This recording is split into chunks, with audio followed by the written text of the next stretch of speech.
All right. Matthew 20. Familiar beginning to this chapter, all right? What does it say? For the kingdom of heaven is like, okay? Now, we've done this a couple of times, all right? Matthew 13 has several of them. The kingdom of heaven is like this. The kingdom of heaven is like this. And I just want to remind you of how we want to read these. When we read the kingdom of heaven is like, it'll always go immediately to an object or to a person. Don't stop there. The kingdom of heaven is not like a net, period. It's not like a mustard seed, period. It's not like a landowner, period, okay? There's a story to this. There's always a story to this. And what you see, it's almost like when you walk out of that movie, at the end of the movie, and you have that feel-good moment of, that was an awesome thing, the way it kind of played out. And you go, man, that was cool, the way it ended. Or, like the parable of the net, that's a scary thing. The kingdom of heaven is like a net, and it catches all the fish, and the angels sort them out, the good and the bad, all right? But this, again, we have that sort of wait for the story. Wait for the story to play out. So the mustard seed.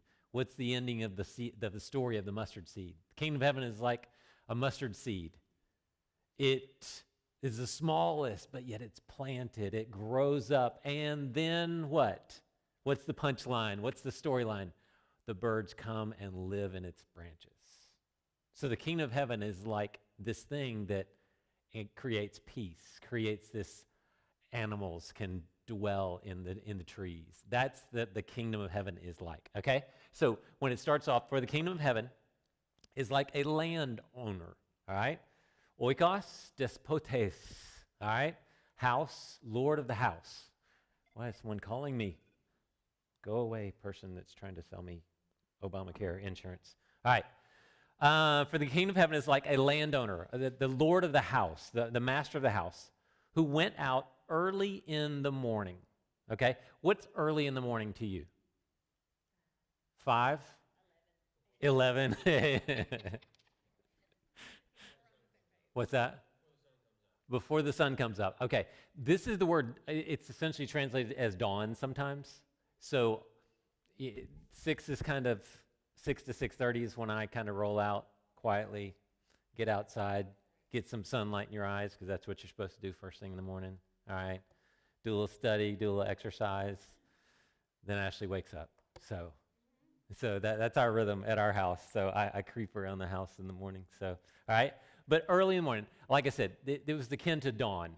So I'm thinking 6-ish, all right? So if you want to roll there, I don't know what time it is when it's wherever, because time zones get crazy, right? All right? So 6-ish, all right?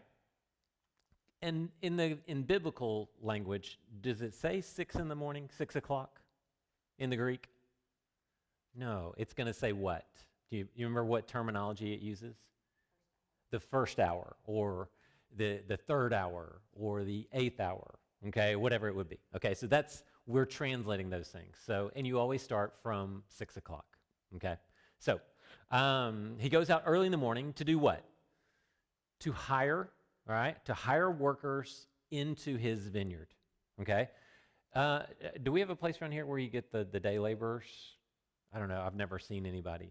Have you ever seen this? We had this in Atlanta. There was like a Shell station just inside the loop around it, that it was just like 50 people just sitting there waiting for somebody to drive by with a pickup truck. And it was like, okay, I need 5 of you guys. Pile in the truck, go paint a house or go build something, and they would just jump in the truck and you'd bring them back to the Shell station later on that day. And so, that's kind of the imagery I want you to have of the Shell station with 50 guys sitting around just waiting to be picked up, okay? And this word hire, it's the word for misthos, which is a wage. A misthos is a wage, all right? So hiring workers into his vineyard, and after what? What word do you have? Agreeing is in the Holman. You may have a different translation.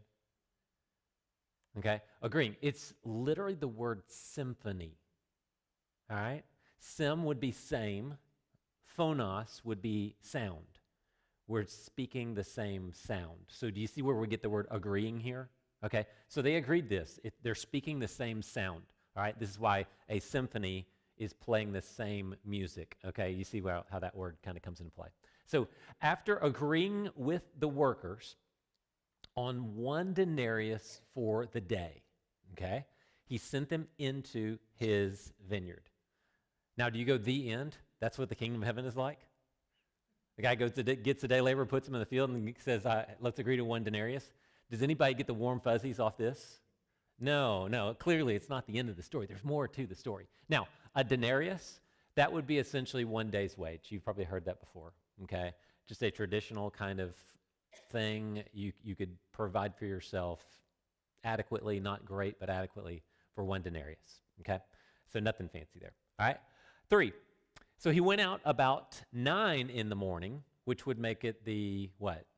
The 3rd hour, okay? So you start at 6, so now we're in the 3rd hour, so it's 9 in the morning. He saw or beheld others standing in the marketplace doing nothing, all right? So again, goes back to the Shell station. There's still guys standing there waiting for somebody to hire them for the day, all right? To these men, he said, you also go to my vineyard and I'll give you a denarius?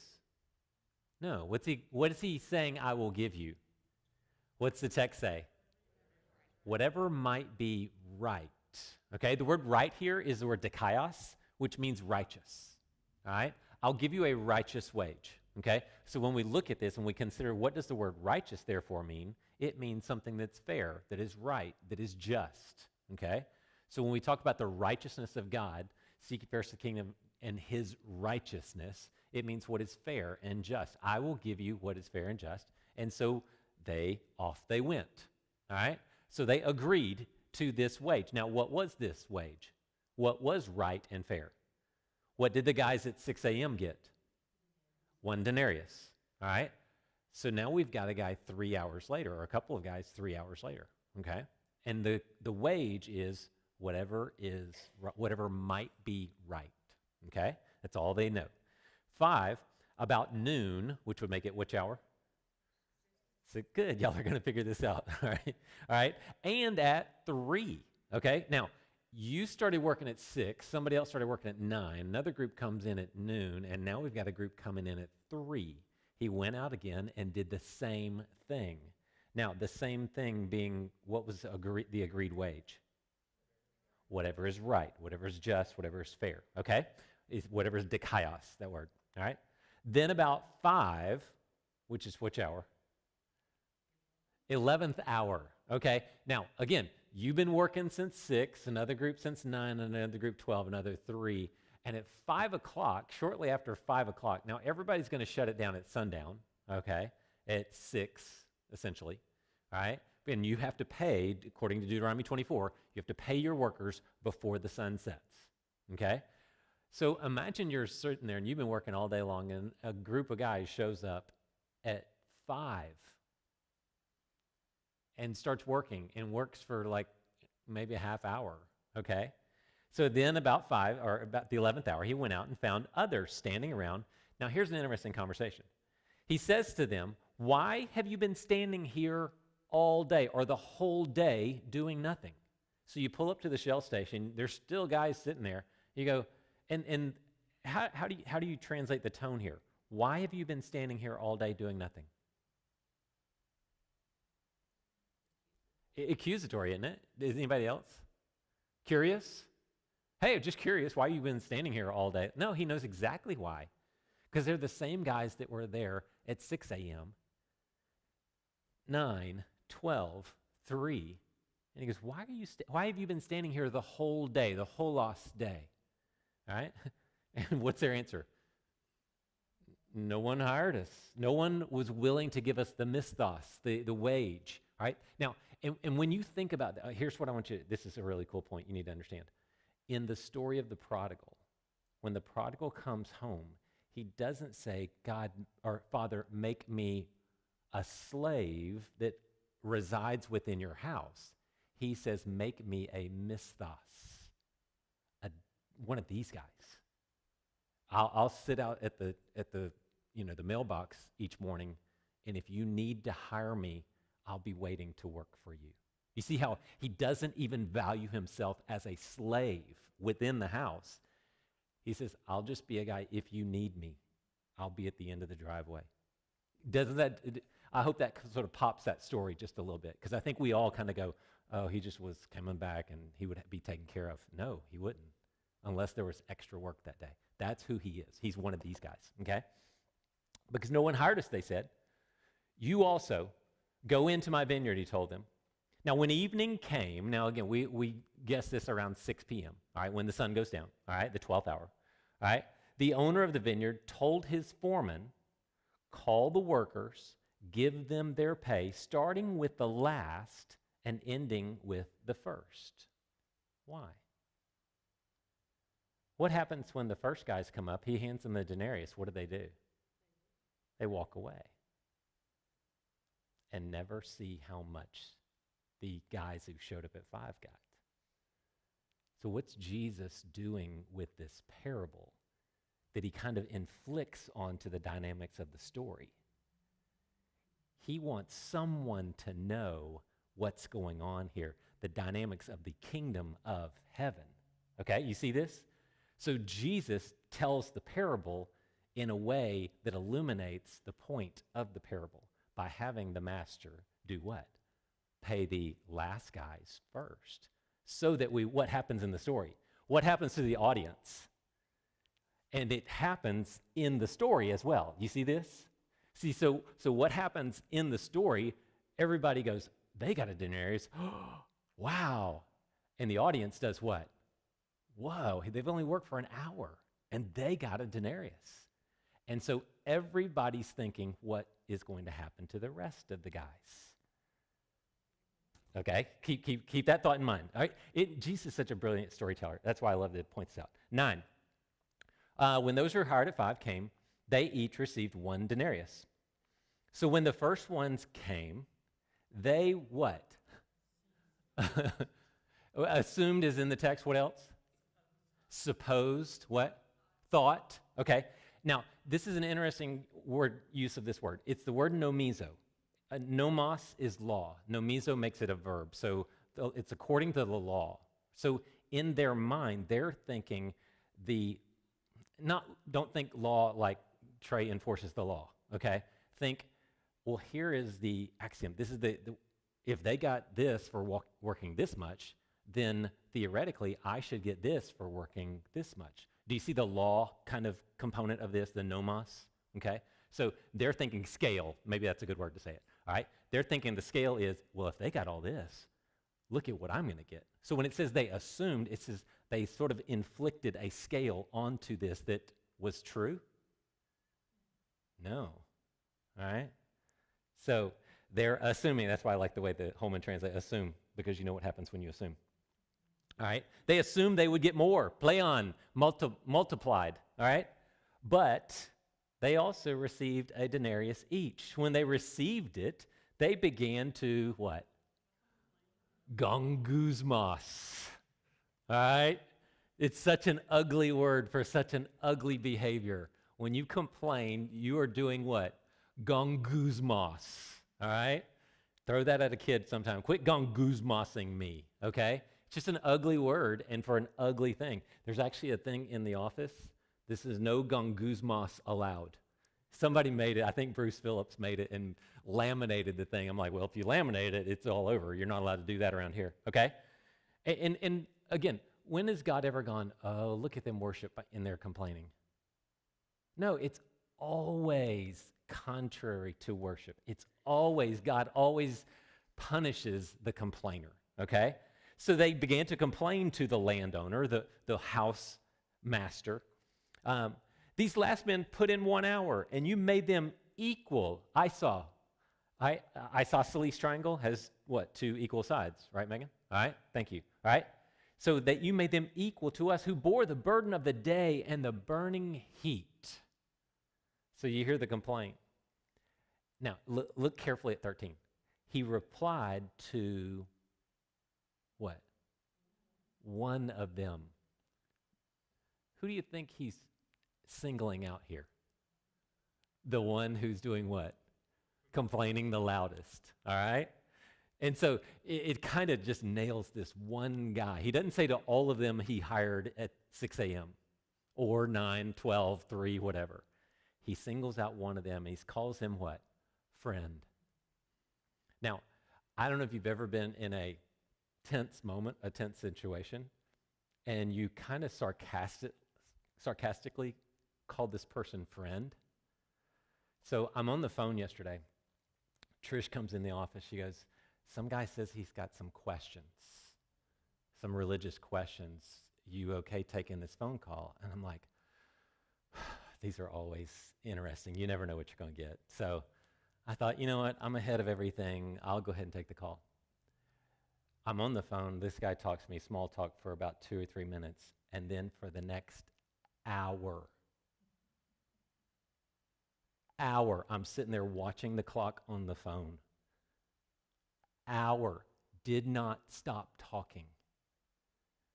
Ranted for an hour about all sorts of stuff, and the economy, and the Jews this, and the Arabs this, and the Bible is all this. I mean, just going on and on and on and on. And I'm studying this. So get this. So in my mind, I'm sitting there going, do I call him friend? I don't know if he'll get that or not, this sarcastic. When in the parable of the wedding guests, when they go in and there's some who have not put on the wedding clothes and the master's going to kick them out, where there's weeping and gnashing of teeth, he calls them friends. How did you get in here without changing into the wedding clothes? When Judas comes out to arrest Jesus in Gethsemane, he says, friend, have you come to arrest me? And so there's this sarcastic sort of imagery to this. So he replied to one of them, the loud one, friend, I'm doing you no wrong, all right, singular you there, all right? Didn't you agree, symphonos, with me on a denarius?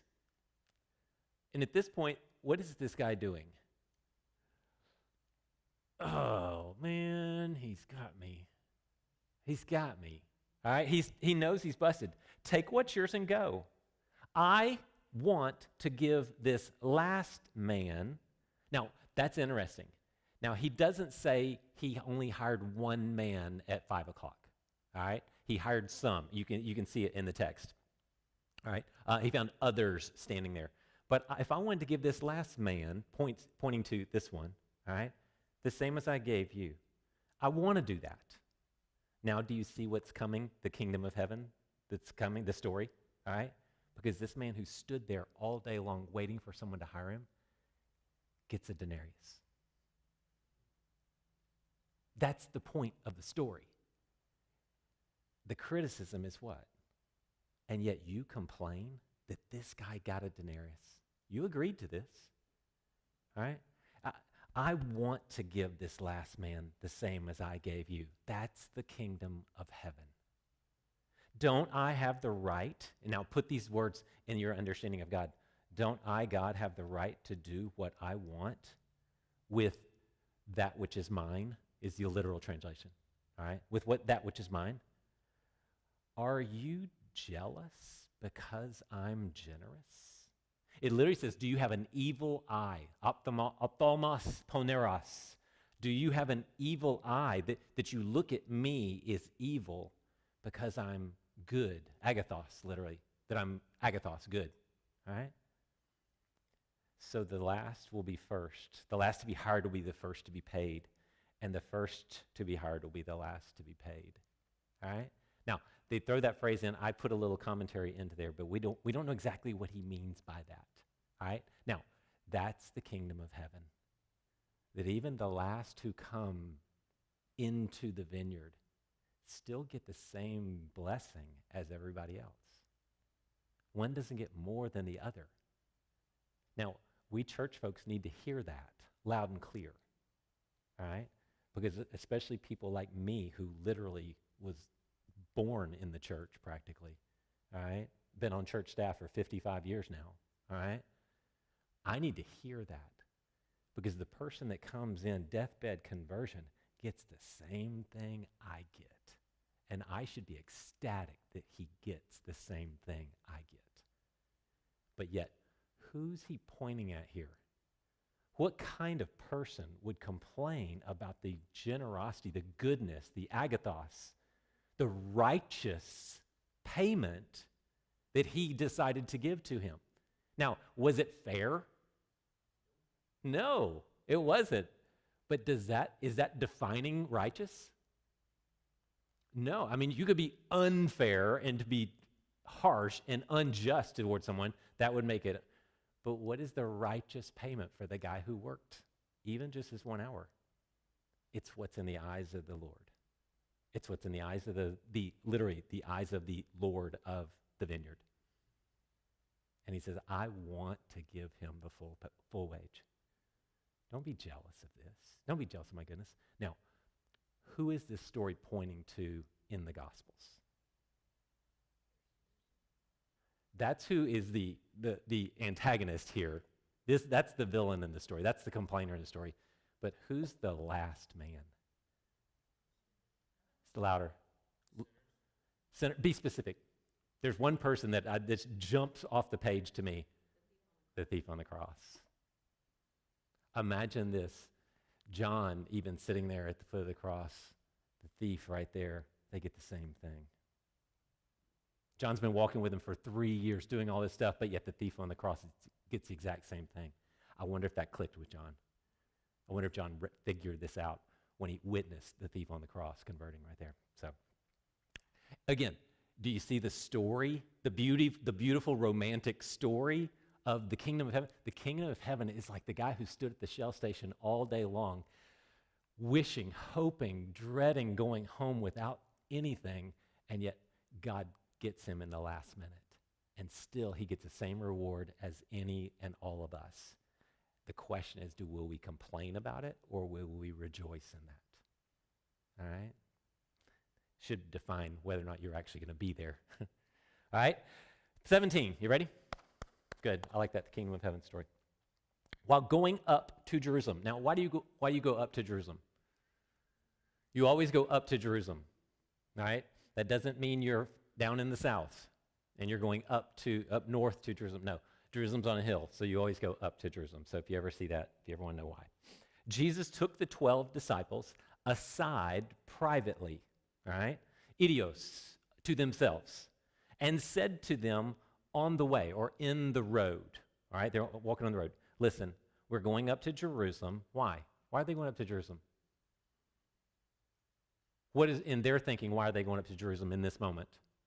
Passover. Good.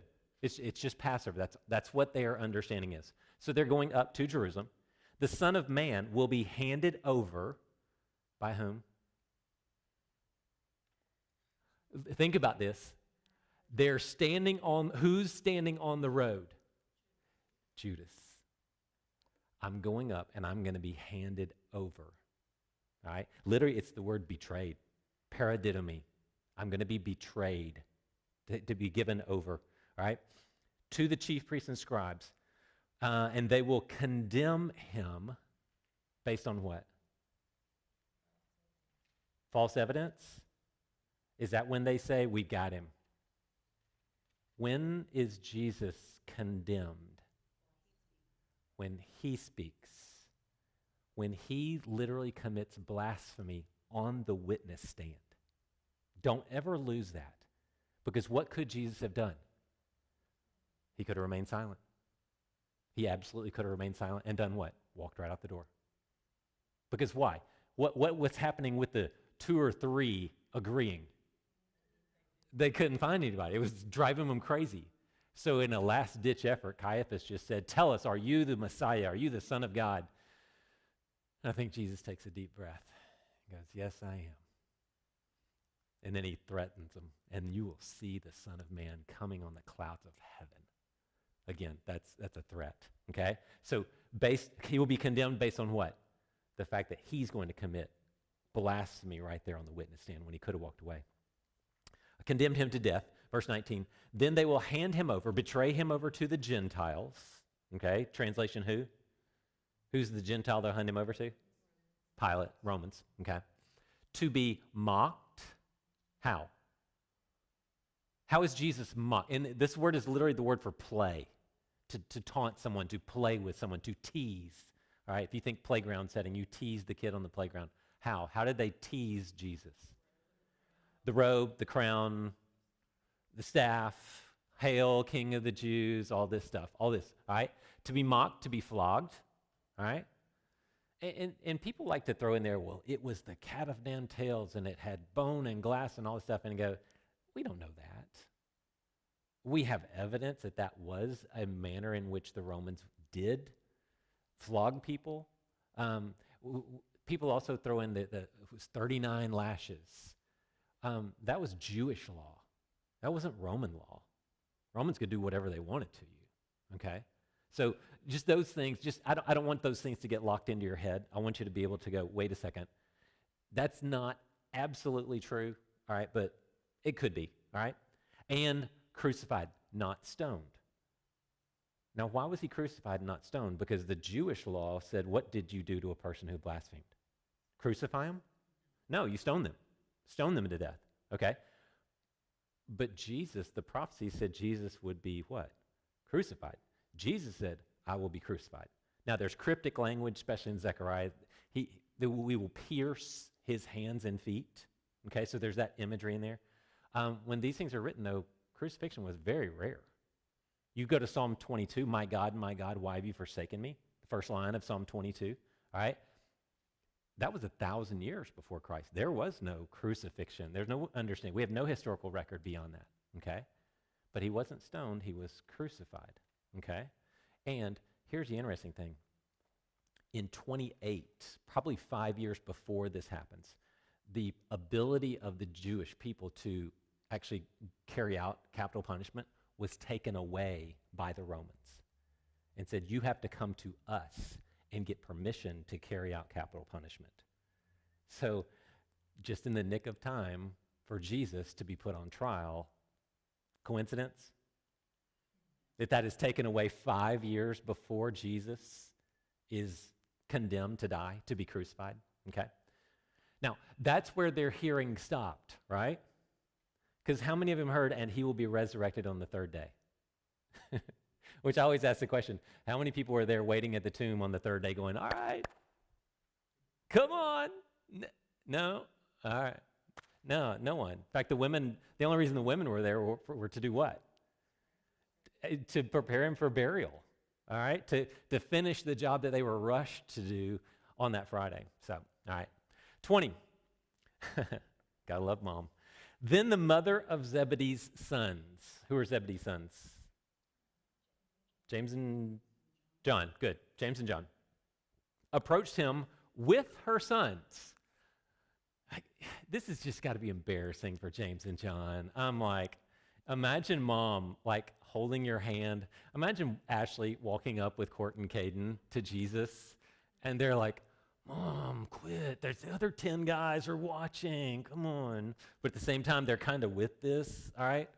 She knelt down and asked him for something. What do you want? Which is an interesting question, because he's also going to ask the same question to the blind beggars at the end of the story, all right? So I think he just likes this question. What do you want? What's your will? Tell us. What's your will? He asked her. She replies with this. In the Holman translation says promise. Do you have a different first word there? Promise. Everybody has promise? Grant. Okay. It's an authoritative command. The centurion, when Jesus heals the centurion's slave, he says, oh, no, you don't need to come to my house. You just do what? Say the word. Speak the word. That's the same word here. Speak this with authority. Speak this word with authority, she said to him, that these two sons of mine may sit, one on your right and the other on your left, in your kingdom. But Jesus answered, you don't know what you're asking. Now, there's a standard. There's an unspoken standard that he has in his mind of you're asking something that you don't understand the implications of. So what were the implications of having that honor that he doesn't ever speak, okay? You don't know what you're asking. Are you able to drink the cup I am about to drink? Do you see, again, it's unspoken. It's not stated. There's something you have to do to get those seats, and I'm asking you, boys, are you able to drink the cup? Right? Now, a couple of chapters later, what's he going to do at Gethsemane? Father, take this cup from me. Okay, you see what he's saying? He's saying there's a standard to this thing. We are able, they said. Of course they did, because mom's right there, all right? and you don't want to upset mom, all right? He told them, you will indeed drink my cup. How many of the disciples were martyred? Judas hangs himself. Who's the first one to go? Stephen, but of the 12, James. James is the very first one to be martyred. Who's the last one to die? John. Okay? And how does John die? On the island of Patmos, we think, maybe. All right? We don't have a death narrative for him. Again, and Peter, how does he die? According to the Bible? According to the Bible? According to the Bible? According to the Bible? Not according to Fox's Book of Martyrs? We don't know. Okay, everybody, again, I'm knocking out little things that kind of drifted into our Bibles. Okay, Fox's Book of Martyrs describes Peter's death.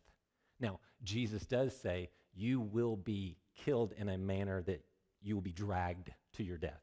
You'll be taken and you won't enjoy the way you die.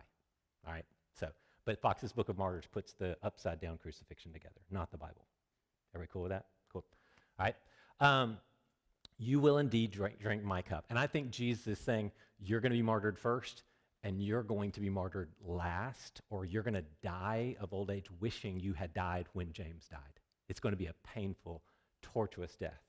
All right? It was bad. Being on the island of Patmos would be bad. Being 90 and on the island of Patmos, really bad.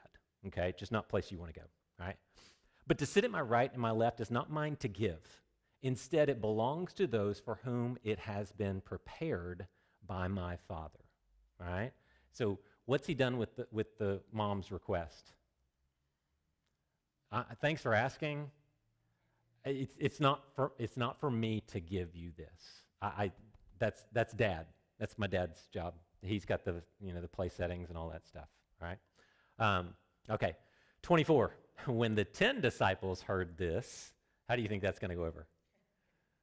Oh, Mom, do you think they got any ribbon?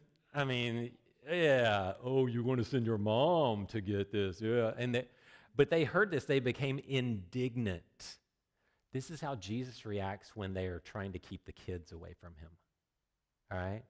It's also how Jesus reacts, or how the disciples react when Mary is anointing him with this expensive perfume. Remember how they react? Whoa, why are you doing it? They're indignant about this. Jesus was indignant. The disciples are indignant with these two brothers. But Jesus called them over, kind of calming the water here, and said, you know that the rulers of the Gentiles dominate them. All right? Katakurios. Lord, literally Lord over them. All right? Katakurios, them. And the men of high position, the megos people, exercise power, kata exousia, authority over, rain down authority on you. It must not be like that.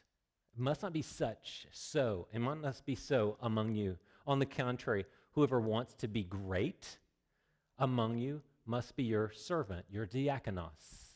All right? If you want to be great, you have to be a deacon and get on the deacon board and tell the pastor what to do and what not to do, right? People still give me a hard time about us not having deacons around here. I said, you're all deacons. I can call any of y'all and go, hey, I need somebody to serve over here, all right? That's why I don't like the idea of putting a title on somebody and making them a deacon, because that tends to do what in typical Baptist churches? It elevates them to a position that's not a servant. It's not what gets you to be what? Great. All right? That's why we have to be careful with this word, diakonos, deacon. 27, and whoever wants to be first among you, not only first, you have to be not only a diakonos, but also a doulos. So the diakonos was sort of the house servant that would be a managerial type servant, all right? A lot of times was an indentured servant. This would be the doulos. What hope did the doulos have? No, he's just lucky to stay alive. He ain't getting out of nothing. He's the one that washes your feet when you come in the door, all right? If you want to be first, you got to become a doulos. Just as the Son of Man did not come to be served, diakonos, but on the contrary, to serve and to give his life a ransom for many. All right? This is the word lutron. A lot of times we translate this word redeem. Redeem and ransom are the exact same word, okay? Apolutrosis. Apo means away. Lutrosis is the process of paying a lutron, a ransoming payment. So when we talk about, I have been redeemed by the blood of God, that means Christ took his blood, gave me this. I was bought at a price, right? I was bought at a price. I was purchased. I was ransomed with a cost, a lutron, all right? And this is what he's done. This is this ransom for many. 29. Now, as they were leaving Jericho, all right? Now, we've already had the rich young ruler. In Jericho, we're going to get the tax collector named, according to Luke, the tax collector. Thank you. That was like, we're going to have to go back to VBS days here, all right? I should have said Wheelo Man. You're true. That's right. All right? We encounter him, but only Luke carries his story. Why? Because Matthew is a tax collector. Why doesn't he include the story of Zacchaeus? I get Mark not including. Mark is a Jewish guy going, hate tax collectors. But Matthew, I've always thought Matthew should have him in there, but he doesn't. Luke does, though. All right? Maybe he just wanted all the spotlight on him. I'm the only tax collector that makes it into heaven. All right? I don't know. As they were leaving Jericho, okay? So rich young ruler on one side of Jericho, Zacchaeus in the middle, blind. Now, according to Matthew, not only did we get two blind people. Mark and Luke have him as what? One, and what's his name? Bartimaeus. Okay? So this is the story of blind Bartimaeus. But Matthew always has two of these guys. All right? And there's 3 occasions in which the others have just one, and Matthew has two. I don't know. Maybe he had bad vision. All right? Who knows? All right? As they're leaving Jericho, a large crowd followed him. And there were 2 blind men sitting by the road, all right? Because that's what they do, right? All right? And what do they have in their lap? As they're sitting beside, why are they sitting beside the road? If you were a blind person, is that where you would camp out? By the road? Begging, if you're begging. So people will come by and you have your cloak, your outer garment, in your lap. All right? It's what you sleep in. It's what you wrap up in at night. But you put it in your lap and people throw coins into your cloak, into your garment, which is in your lap. Okay? Now, the interesting thing, I think it's in Mark's version, is Jesus calls him, and Mark says, through the eyes of Peter, that he got up and does what with his cloak? Throws it. Now, for a blind person to throw the most valuable possession they have, is that a smart move? How are you going to get it back? How are you going to you're like Velma on Scooby-Doo, always looking for your glasses. Where's my cloak? Where's my cloak? All right? So read the story in those, and you get it's a little more vivid. So they're sitting by the road. Having heard that Jesus was passing by, they cried out, krazo, crazy, Lord, kurios, have mercy on us. Eleos, just have mercy on me. And what do they refer to him as? Son of David. How often is Jesus referred to as Son of David in the New Testament? Bartimaeus, let's just call him Bartimaeus and his friend, okay? The Syrophoenician woman. Those are the only 2 people that specifically by name talk to Jesus and call him Son of David. So a blind beggar on the side of the road in Jericho, the cursed city of Jericho, and a Syrophoenician Canaanite woman living up in the Tyre Sidon region. Those are the only 2 times Jesus is called Son of David. All right? It's interesting. It's just interesting. The crowd told them to keep quiet. The crowd rebuked them. Y'all hush, kicked them. Why are you yelling out? But they cried out all the more. Why?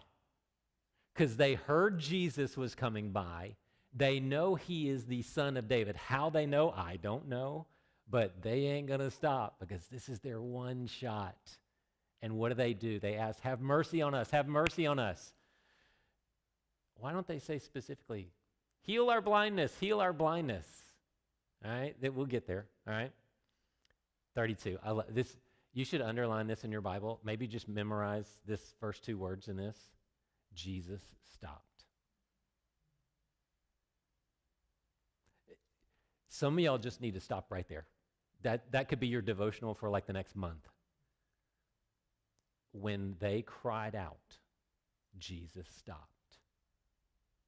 And I think we read right past that so often, and we just think, well, God doesn't have time for me. I'm just not important enough.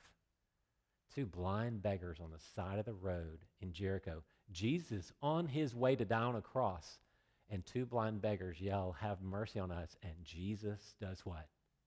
Stops. Just let that sit on you for a while. Jesus stopped, but not only does he stop, he called them, kaleo, invited them, and said what?